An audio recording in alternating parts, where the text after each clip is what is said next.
자, 다음은 선택 기어 형식에서 상시 물림식에 대해서 알아보겠습니다. 자, 상시 물림식은 주축위를 자유롭게 회전하는 기어와 부축 기어가 항상 맞물린 상태로 회전하는 형태로 되어 있습니다. 자, 여기 보시면 이러한 도그 클러치 형태로 이렇게 양쪽이 되어 있고, 자, 이 위가 주축이고 밑에가 부축 이렇게 되어 있습니다.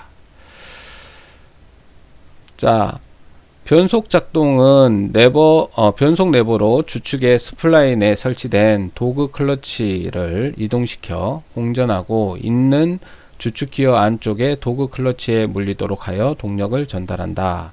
자, 여기에 있는 오른쪽이 1단, 2단 도그 클러치, 왼쪽은 3단, 4단 도그 클러치가 이렇게 구성되어 있습니다. 그래서 우리가 주축위를 자유롭게 회전하는 기어와 부축 기어가 항상 맞물린 상태로 회전을 하게 된다. 그래서 여기 3단, 4단 도그 클러치를 통해서 이렇게 동력이 전달되면 우리가 3단, 4단 관련 동력을 전달하게 됩니다. 자, 이러한 상시 물림식의 특징은 뭐냐? 소음이 많이 발생되고 기어 치형이 파손이 되는 경우가 많다. 이러한 특징을 가지고 있습니다. 자, 그 다음에 선택 기어 형식에서 동기 물림식입니다. 마지막으로 동기 물림식은 두 기어 접속 시 속도 차를 줄여 같게 만든 후에 기어가 물리도록 하는 방식을 사용하는 방식이다. 동기 물림식입니다. 자, 아까 동기 물림식에는 우리가 일정 부하형이 있고 관성 고정형이 있다고 말씀드렸습니다. 자, 여기에 나와 있는 이러한 변속기가 바로 동기 물림식입니다. 그리고 여기 밑에 있는 게 아까 제가 말씀드렸던 종감속 기어와 차동 장치가 같이 붙어 있는 트랜스를 엑셀 형태 FF 방식의 이제 변속기에 해당되는 그러한 그림이 되겠습니다. 자, 동기 물림 기구는 싱크로나이저 허브, 그리고 싱크로나이저 슬리브, 싱크로나이저 링, 키 및 스프링으로 구성되어 있다. 동기 물림 형식 변속기의 종류에는 변속 조작을 급하게 하여 완전히 동기되지 않는 상태에서도 기어를 물릴 수 있는 일정 부하형과 동기작용이 완전히 완료되지 않으면 기어 물림이 되지 않는 관성 고정형, 이렇게 두 가지 형태가 있다. 자, 그래서 일정 부하형 동기 물림식은 동기가 되지 않아도 일정 이상 힘을 가하면 변속이 가능하게끔 되어 있는 형태가 바로 일정 부하형 동기 물림식 변속기입니다. 자, 그에 비해서 관성 고정형 동기 물림식 변속기는 두 물체의 운동 속도가 같은 상태에서 변속이 이루어지도록 만들어진 게 관성 고정형이다. 이렇게 하시면 되겠습니다. 자, 그리고 관성 고정형은 아까 키형, 핀형, 로크형 이렇게 세 가지 형태가 있다고 말씀드렸습니다. 자, 그러면 동기 물림 기구의 작동. 자, 1단계, 제1단계 클러치 페달을 밟아 엔진의 동력을 차단하고 싱크로나이저 슬리브를 그림의 화살표 방향으로 이동시키면 싱크로나이저 키가 슬리브와 함께 이동하여 싱크로나이저 링을 클러치 기어의 원뿔 부분을 누르게 된다. 이 힘에 의하여 주축 기어는 천천히 슬리브의 회전 속도와 같아진다. 자, 2단계는 싱크로나이즈 슬리브를 더욱더 이동시키면 슬리브의 단면이 직접 싱크로나이저 링을 눌러 원뿔 부분의 마찰력이 커지며 슬리브와 주축 기어의 회전 속도가 같아지는데 이것을 우리가 동기작용이라고 한다. 자, 3단계는 싱크로나이저 슬리브와 주축 기어의 회전 속도가 동기되면 싱크로나이저 링은 자유로운 상태가 되며 슬리브는 원활하게 주축 기어와 맞물려 변속을 완료하게 된다. 자, 이렇게 동기 물림식 기구의 작동 3단계를 말씀드렸습니다. 자, 그래서 우리가 방금 전에 수동 변속기의 종류, 자, 점진 기어식, 그 다음에 선택 기어식에 대해서 알아봤고, 자, 섭동물림식이냐, 선택기여식에서 섭동물림식이냐, 상시물림식이냐, 동기물림식이냐. 그리고 자, 일정부하형, 관성형. 자, 관성형에는 키형, 핀형, 로크형 이렇게 세 가지 형태가 있다고 말씀드렸습니다. 자, 관성 고정형 동기물림식에는 아까 키형, 핀형, 그 다음에 로크형이 있다 그랬는데, 자, 키형, 관성 고정형 동기물림식 선택 기여식 변속기를 보시면, 자, 이너셜 로크 키형의 구성이라고, 자, 여기에 구성품들이 이렇게 나와 있습니다. 참고로 여러분들이 알아놓으시면 되겠습니다. 자, 그 다음에 마지막으로 유성기여식입니다. 유성기여식은 우리가 주로 자동 변속기에 많이 사용되는 형태입니다. 자, 여러분들이 잘 알고 있는 자, 이러한 형태로 가운데 선 기어가 있고, 그 다음에 유성기어, 그 다음에 캐리어 이렇게 구성되어 있는 형태를 우리가 유성기어라고 합니다. 자, 이거는 수동변속기의 구성 해가지고, 자, 케이스, 자, 내부 안에 기어 트레인이라 그래서 기어 열들이 이렇게 구성되어 있습니다. 변속을 위한 장치. 그 다음에, 자, 싱크로나이저, 회전 동기를 위한 장치가 있고, 자, 시프트 컨트롤 시스템이라 그래서 변속 조작을 위한 장치가 여기에 구성되어 있습니다. 자, 변속기의 조작 기구에 대해서 알아보겠습니다. 자, 첫 번째, 직접 조작 방식. 자, 변속 레버가 변속기 뒤쪽에 익스텐션 하우징에 설치되어 있어 변속 레버에 의해서 시프트 포크가 선택되고, 각 시프트 포크는 시프트 레일과 함께 앞뒤로 작동하므로 비교적 짧은 거리에서 시프트 포크의 조작이 가능하다. 자, 직접 조작 방식은 자, 비교적 짧은 거리에 우리가 조작을 할 때 사용되는 방식이다. 이렇게 하시면 되겠습니다. 그 다음에 두 번째는 자, 이 직접 조작 방식에 비해서 원격 조작 방식이 있습니다. 원격 조작 방식의 첫 번째 방법은 컬럼형 원격 조작 방식인데, 이 방식은 로드를 이용한 것으로 우리가 변속 레버를 움직이면 로드가 이동하여 시프트 포크가 작동하여 변속되는 이러한 방식을 우리가 컬럼형 원격 조정 방식이다, 이렇게 얘기합니다. 자, 두 번째로는 플로어형 원격 조작 방식입니다.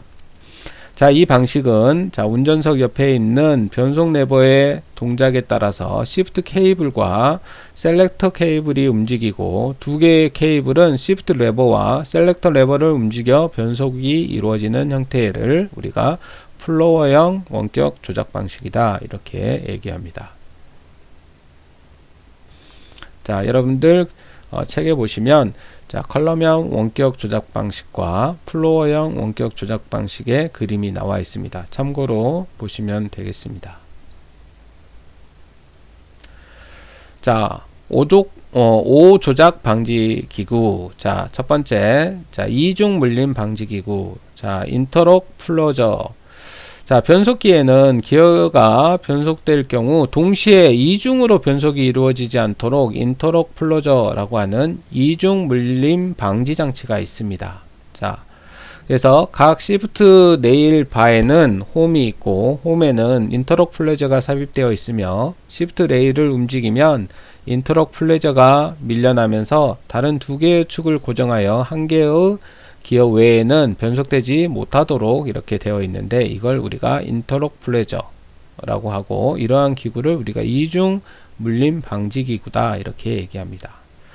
자, 그 다음에 두 번째는 후진 오작동 방지 기구. 자, 3단 4단 변속을 할 때 자, 컨트롤 샤프트에 있는 스토퍼의 위치는 스토퍼 블랙킷과 떨어져 있다. 자, 3단 4단의 중립에서 5단 또는 후진으로 변속할 때는 스토퍼의 위치는 그림과 같이 스토퍼 블랙킷과 접촉되면서 쉽게 변속이 이루어진다. 자, 세 번째, 5단 변속 후에 중립으로 변속될 때는 스토퍼가 스토퍼 블랙킷과 간섭이 되어 후진으로 변속이 불가능하게끔 되어 있다. 이게 이제 우리가 변속할 때 실수로 우리가 후진으로 이렇게 조작되지 않도록 하는 장치를 얘기하고 있습니다.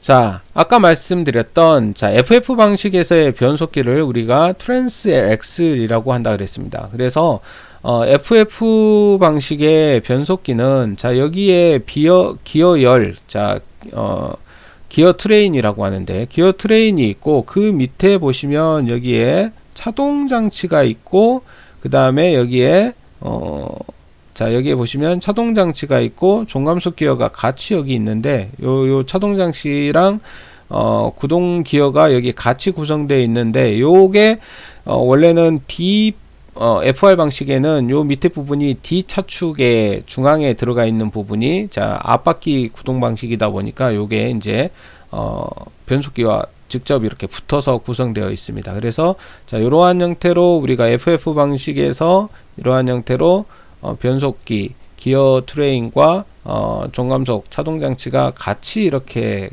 구성되어 있는 이러한 변속기를 우리가 트레인 엑슬이다 이렇게 얘기한다. 자, 그래서 이러한 트레인 엑슬은 우리가 앞에 우리가 대부분 종감속 기어나 차동 장치가 원래 뒤에 가면 자, 변속기만 있기 때문에 좀 더 여유 공간이 있는데 이렇게 다 앞에 구성되다 보니까 자, 앞바퀴의 엔진의 동력이 전달되므로 실내의 유효 공간이 넓어진다. 그러니까 이 말은 뭔 말이냐면 자, FF 방식은 FR 방식에 비해서 자, 우리가 FR 방식은 이 기어 트레인, 그러니까 변속기를 통해서 우리가 프로펠러 샤프트를 통해서 뒷바퀴로 동력을 전달하기 위해서 추진축이 이렇게 지나가는데 추진축이 이렇게 지나가게 되면 자, 차의 중앙 부분, 그러니까 우리가 앞자리에서 뒷자리까지 중앙 부분에 이렇게 큰 축이 지나가야 되기 때문에 실내에 이렇게 볼록하게 가운데 부분이 올라와야 되는 면적이 생기는데 FF 방식은 이 축이 없어도 되기 때문에 뒷부분에 이러한 주거성이 안 좋은 이 턱이 안 올라오고 평평하게 만들 수 있다는 얘기죠. 그래서 실내 공간의 유효 공간을 높일 수가 있다는 얘기입니다.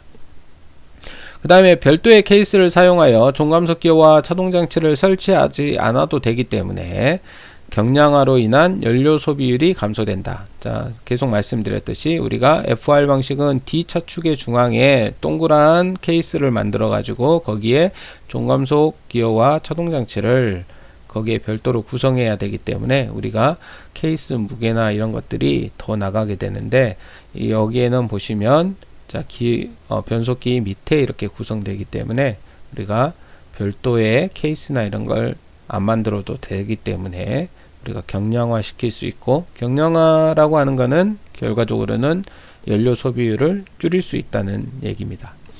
자, 세 번째로는 방향 안정성과 험한 도로를 주행할 때 안정성이 좋다. 자, 우리가 주로 우리가 자동차는 조향, 그러니까 방향을 바꾸는 바퀴가 앞바퀴가 주로 방향을 바꾸게끔 되어 있습니다.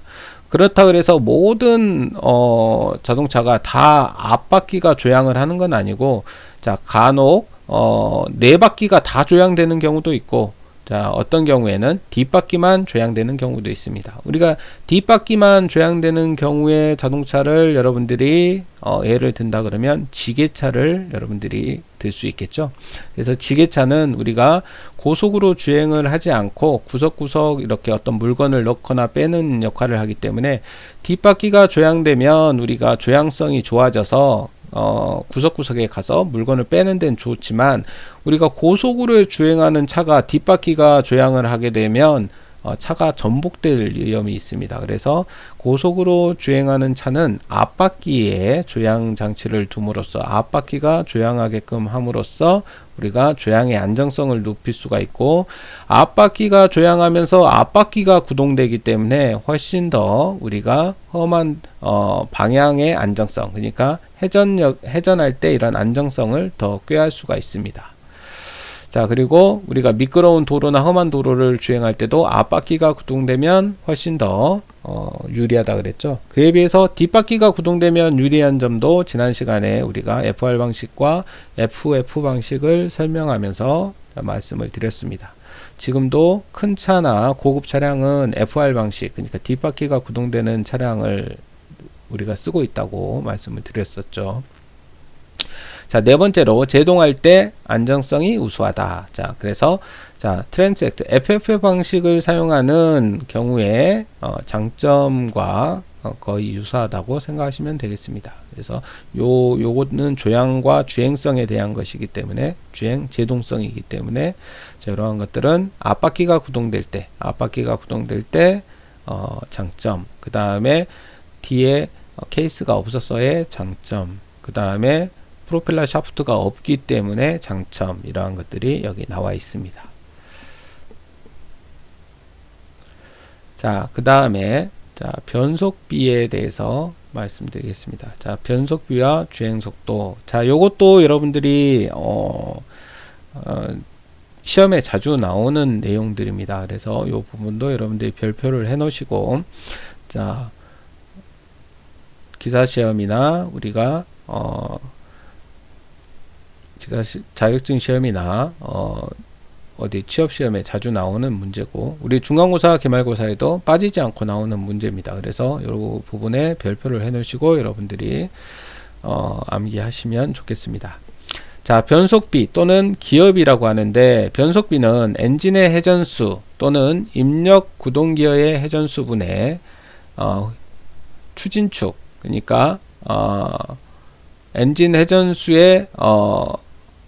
회전수와 추진축의 회전수의 비를 말한다. 그래서 변속비는 우리가, 자, 다시 말하면 기업이 이렇게 얘기하는데 우리가 변속비로 통일합시다. 변속비라고 많이 쓰니까, 자, 변속비는 추진축의 회전수분의 엔진의 회전수. 그러니까 우리가 엔진을 생각하시면, 엔진이 구동돼서 회전이 나오면 플라일이 이렇게 엔진의 회전수를 이렇게 최종적으로 일정하게 해주기 때문에 플라일의 회전 속도가, 자, 변속기를 통해 가지고 우리가 프로펠러 샤프트 추진축으로 이렇게 나가게 되죠. 그래서 자, 엔진에서 들어오는, 그러니까 변속기가 있고, 자, 엔진이 있고 프로펠러 샤프트 추진축이 있기 때문에 엔진에서 변속기에 들어오는 회전수, 그 다음에 변속기를 통해 가지고 변속이 되고 나서 추진축에 나가는 회전수, 이렇게 알 수가 있는데, 그러니까 추진축에 나가는 회전수분의 엔진의 회전수 하면, 자, 변속이 얼만큼 됐는지 이렇게 알 수 있다는 얘기죠. 그러니까 엔진에서 나와 가지고 변속기에 들어가는 회전수를, 자, 프로펠러 샤프트 추진축으로 가는 회전수로 이렇게 나눠주면 얼마만큼 변속이 됐다, 요걸 알 수가 있습니다. 그래서 변속비는 추진축의 회전수분의 엔진의 회전수, 이렇게 나타내고, 이걸 다시 얘기하면, 자, 입력축의 기어의 입수, 자, 입력축의 기어의 입수분의 부축 기어의 입수 곱하기 변속 카운터 기어의 입수분의 변속단 기어의 입수, 이렇게 우리가 구할 수가 있다. 자, 그래서 자, 요 부분과 요 부분, 변속비 구하는 이러한 공식을 여러분들이 잘 알아놓으시면 좋겠습니다. 자, 그 다음에 자동차의 주행속도. 자, 자동차의 주행속도는 주행 저항을 계산에 넣지 않는다면 엔진의 회전수, 변속비, 종감속비 및 바퀴 크기에 따라 정해진다. 자, 우리가 속도라고 하는 거는 파이 dn, 그러니까 자, 원주율 곱하기 바퀴의 지름 곱하기 바퀴의 회전수, 이렇게 구하게 되겠죠. 그래서 자, 파이 dn 이렇게 구하는데, 여기에 있는 요 rt와 rf는 뭐냐면, 우리가 변속, 그러니까 엔진에서 나오는 회전력이 바퀴에 다 전달되는 게 아니고 변속기를 통해 가지고 우리가 변속이 됩니다. 근데 변속은 우리가 자동차에서는 두 군데에서 변속이 됩니다. 첫 번째, 지금까지 배웠던 요 변속기에서의 변속이 있고, 또 우리가 아까 보시면 변속기를 통해서 나오는 회전력을 추진축을 통해 가지고 종감속 기어로 전달된다 그랬습니다. 이 종감속 기어라는 거는 최종적으로 우리가 감속을 한다는 얘기죠. 그래서 자, 감속을 한다는 얘기는 이것도 변속을 하고 있다는 얘기입니다. 그래서 속도를 줄여주는, 회전력을 줄여주는 역할을 하는, 자, 여기 종감속 기어가 있는데, 그래서 자동차는 최종적으로 변속이 되는 데가 두 군데가 있다. 변속기에서 한번 변속을 하고 종감속 기어에서 변속을 하기 때문에 두 군데에서 우리가 변속을 하는데, 자, 그래서 이 두 군데에서 변속되는 요 변속비를 총 변속기라 그럽니다.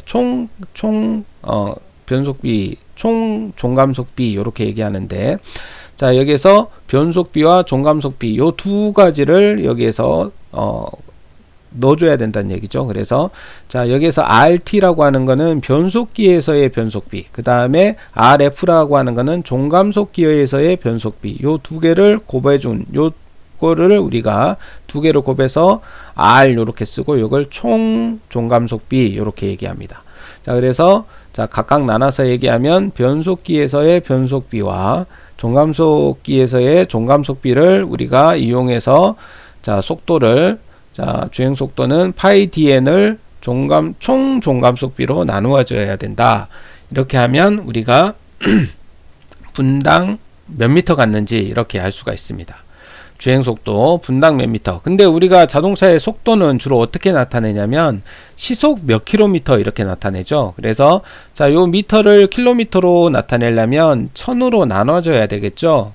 그리고 우리가 1분에 몇 미터 갔습니다 이렇게 하는데 1시간에 몇 미터 갔습니다 이렇게 얘기하려면 60을 1시간이 60분이니까 60을 곱해줘야 되겠죠. 그래서 자, 우리가 자동차에서 얘기하는 주행 속도를 계산하는 식은, 자, V는 자, 파이 dn, 자, 파이 dn을 총 종감속비, 그러니까 변속기의 변속비, 그 다음에 종감속기의 종감속비를 곱해주고, 이 곱한 걸로 나눠주고, 그 다음에 자, 킬로미터 퍼 아워로 하려면 1000으로 나눠주고 위에 분 60분을 곱해주면 된다. 그래서 자, 최종적으로 주행 속도를 구하는 식은 자, 이렇게 구할 수가 있습니다. 이 식도 여러분들이 잘 알아 놓으셔야 됩니다. 자, 감속비. 자, 방금 전에 설명드렸던 내용입니다. 자, 다시 정리해서 말씀드리면 감속비라고 하는 것은 자동차에서의 감속은 변속비 뿐만이 아니라 자, 종감속 기어에서도 우리가 변속이 되기 때문에 이거를 모두 합한 것을 우리가 총 감속비라고 한다. 토탈 감속비라고 한다. 그래서 총 감속비는 변속기에서 이루어진 감속비에다가 종감속기에서 이루어진 감속비 요 두 개를 곱해야지만이 총 감속비가 됩니다. 자, 그래서 구동바퀴에서 생기는 구동 토크는 엔진의 축 토크의 총 감속비를 곱한 값이며 다음 식으로 나타낼 수 있다. 그래서 구동 토크는 엔진의 축 토크 곱하기 총 감속비 곱하기 전달 효율 이렇게 구할 수가 있다.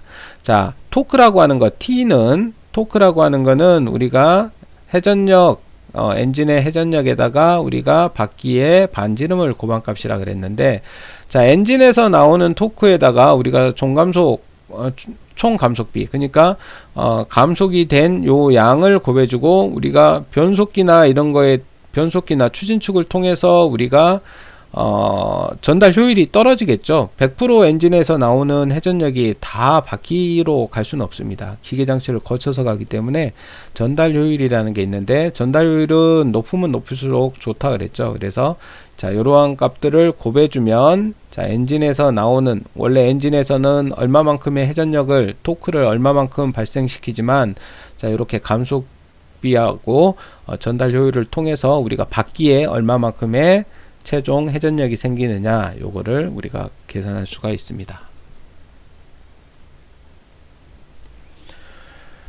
자, 그 다음에 수동 변속기의 센서, 그 다음에 스위치, 동력 인출 장치에 대해서 알아보겠습니다. 자, 차량 속도 센서. 차량 속도 센서는 홀 센서 방식으로 변속기에 설치되어 있는 디퍼런셜 기어의 회전 속도를 감지하여 차량 속도를 감출한다. 자, ECU 또는 ECM 또는 ECU에 입력된 차속 정보는 현재 엔진의 회전수와 차량 속도를 비교하여 주행 변속단을 연산, 최적의 연료량 계산을 위한 보정 신호로 사용된다. 자, 중립 스위치. 중립 스위치는 수동 변속기에 장착되어 있으며, 중립 스위치는 기어가 중립의 위치에 있을 때 작동해서 ECM으로 신호를 보낸다. 자, 후진등 스위치. 자, 후진단 너그의 이동으로 후진 스위치가 눌러져 작동되며 후진등을 점등하는 역할을 한다. 자, 동력 인출 장치. 자, 자동차 엔진의 동력을 주행 이외의 용도로 이용하는 경우에 장착하는 장치이며, 소방 자동차의 펌프나 덤프트럭의 유압 펌프 등의 구성에 사용한다. 자, 동력 인출 장치는 변속기 케이스의 측면에 설치되어 있고, 부축의 동력 인출 구동 기어로부터 동력을 인출하게 되어 있으며, 동력의 변화는 시프트 포크에 의해서 아이들 기어를 섭동한다. 이것에는 회전 방향이 일방향인 싱글 타입과 회전 방향을 바꿀 수 있는 듀얼식이 있다. 자, 여기까지 해서 3주차 수동 변속기를 마치고 다음 주에는 자동 변속기에 대해서 알아보겠습니다. 자, 수고하셨습니다.